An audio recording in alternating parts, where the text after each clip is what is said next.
Bonjour Finlay. Il y a 215 ans de cela, le 3 décembre 1810, l'île de France devenait britannique. Les Anglais, n'ayant pas digéré la défaite de la bataille de Grand-Port quelques mois auparavant, arrivent cette fois-ci avec une grosse artillerie. La consolidation de leur suprématie dans l'océan Indien et la protection de leur voie maritime vers l'Inde sont menacées par la souveraineté française sur le pays. Ils doivent absolument enlever ce caillou de leurs chaussures. L'île de France est en effet un caillou qui leur coûte cher, car les Anglais savent qu'une base arrière militaire française peut représenter un grand danger.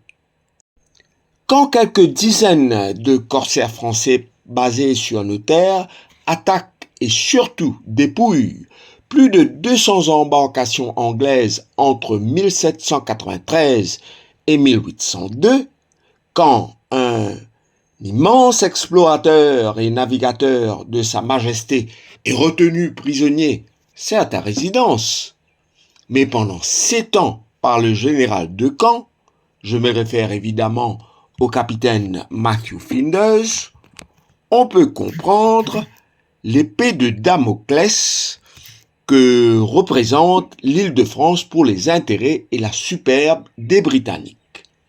Aussi, le 28 novembre, lorsque 76 embarcations de la Blonde Albion pointent à l'horizon, se dirigeant vers le nord de l'île, les autorités sont prises au dépourvu, quoique, quelques jours plus tôt, elles avaient été averties par Louis Feillaphé, disciple du célèbre Étienne Bottineau, inventeur de la noscopie.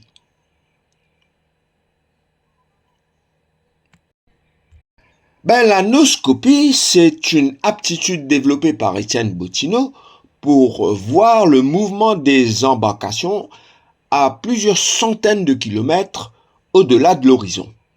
Ce cher Bottineau tenait à partir de 1764 un emploi modeste à l'amirauté de l'île de France. Toutefois, sa capacité de voir le mouvement des bateaux au-delà de l'horizon était centrale à une époque où les radars et le GPS n'existaient pas encore. Entre 1778 et 1782, il a prédit, dites-vous bien, avec précision, l'arrivée de 575 navires avec 4 à 5 jours d'avance. Louis Feillaphé et lui entretenaient une solide amitié, pour le meilleur et pour le pire bien sûr, car pour la petite histoire, les deux noscopes ont été les témoins du premier divorce à l'île de France. Poursuivons, si vous le voulez bien, avec la prise de l'île de France par les Anglais. Donc, les quelques 76 embarcations s'approchent de la région de Cap-Malheureux et quelques 14 000 hommes y descendent, ça selon certaines sources, alors que selon d'autres sources, comme l'histoire de Maurice de Ève-Noirmoutier, parle, elle, d'une troupe de 24 000 hommes.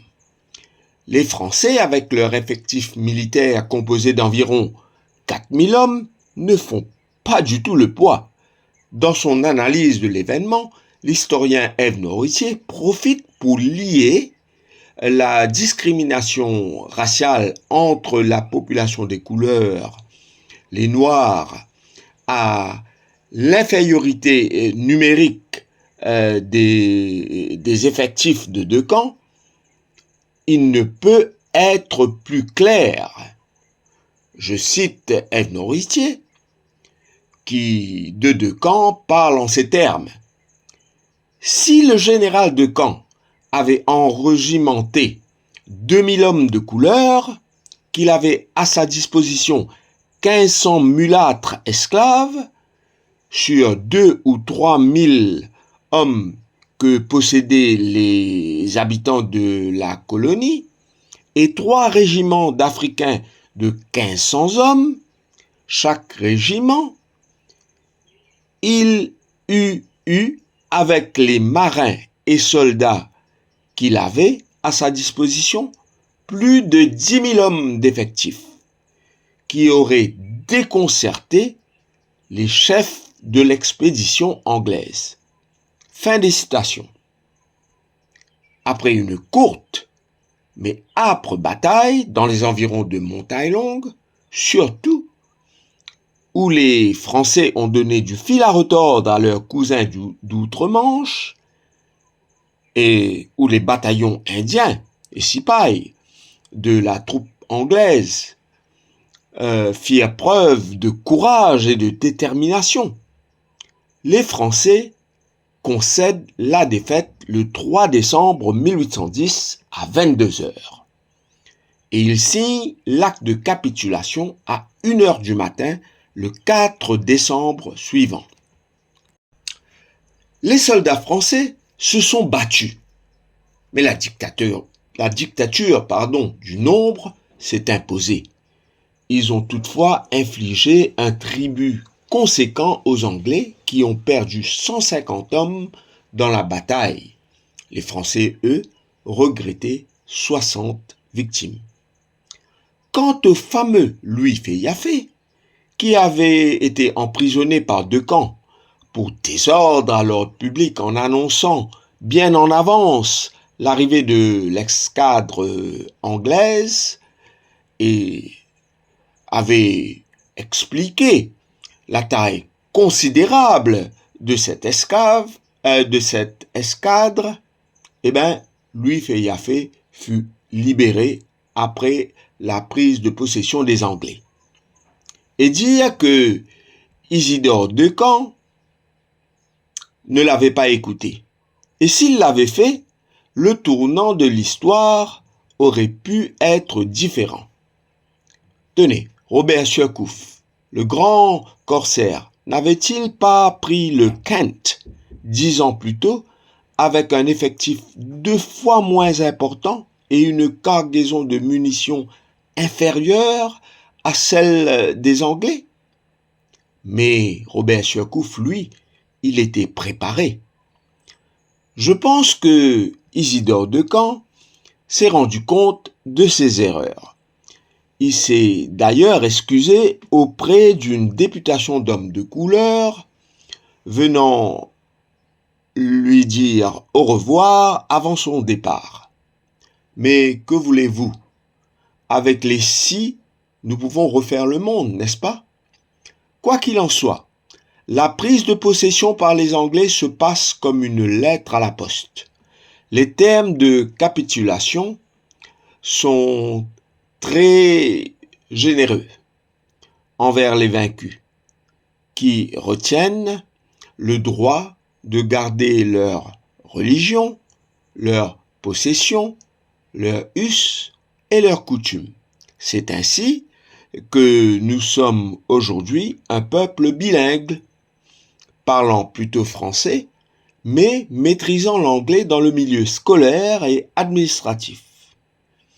Et si Decamps avait résisté aux Anglais, si l'île Maurice était restée française?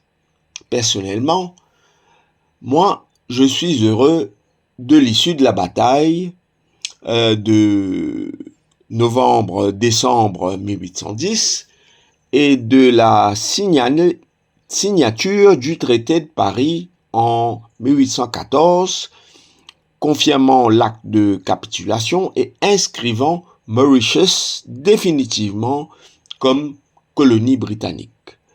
Je considère que nous devons aux Anglais beaucoup de choses.